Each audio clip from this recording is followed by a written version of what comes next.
So right here we have a sewer service clean out that the cap has been loose or knocked off, and it's allowing the smoke to come out.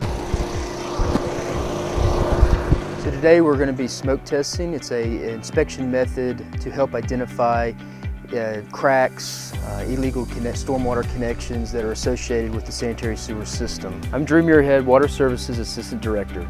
They're going to be using a specifically designed blower machine that will be set on top of a manhole. It will blow smoke. The smoke is a harmless, non-toxic smoke, and it'll blow that into the piping system and allow us to help identify any potential leaks for groundwater and rainwater to enter the sanitary sewer system. So our contractor, they circle with orange paint, flag it, take a picture. They also do a GPS coordinate location of it so that we can come back and make the proper repairs. This method is a quick and cost-effective method that can be used in parallel with visual inspections.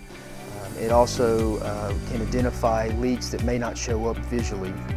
During smoke testing, it's typical to see smoke coming from roof vents, manholes, cleanouts located in the yards, and other areas within the yard. If smoke does enter a resident's home, residents should open up windows and doors and come outside to notify crews that are smoke testing in the area. Before smoke testing occurs, homeowners should run water in all sinks, bathtubs, flush toilets, and run water through any floor drains that haven't been used in a while. The city will send out notifications via letter or social media to residents where smoke testing activities will occur.